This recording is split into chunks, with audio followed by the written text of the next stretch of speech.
جبو تونکرنا دوزا روایا گل کردو هبونا وان دولتا ترکا دا گرکرو هفکارین وی بردوام ایرشی گریلاین آزادیا کردستان دکن.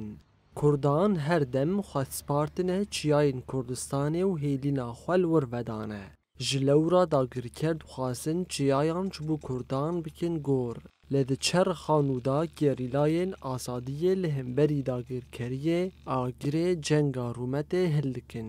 مالباتین شهیدان این افرین پشتوانی خواش بو برخودانا گریلاین آزادیه دو پات دکن.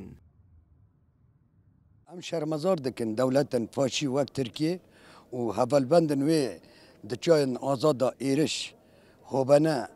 ایرشی گریله مدکی هوال مدکی زوریت مدکی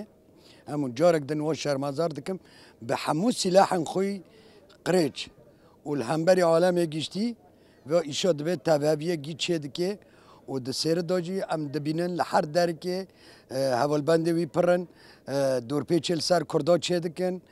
تغییر دموگرافی دا افرینه دا چه دکن قد پجی شریکی کیوانای ارتاق کیوانای دسیر دا شرمزار دکم ملا کال خوب وگرن ملا جارك دن نبين بايد ارهابيه ارهابي هاون اخلاق سزيد ماشين بحقي كردا هاون مالباتین شهیدان دیار دکن کو گریلاین آزادی تجاری گاوان به پاشتان ناویشن و دجمن لهمبری برخودان آوان تیک چویه.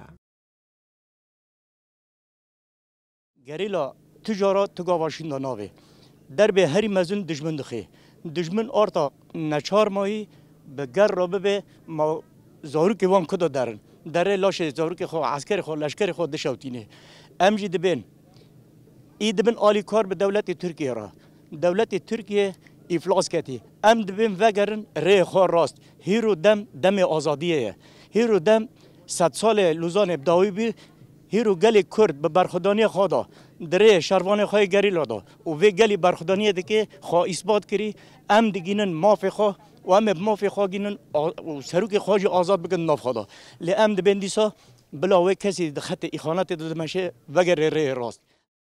جنیسانا سالا در باسبوی و دولتا ترکا دا گرکر با آوای کی هوانه چکین کیمیوی لدیجی گریلاین آزادی بکارتینه و تا نها به دهان گریلا بوان چکان شهید کتنه.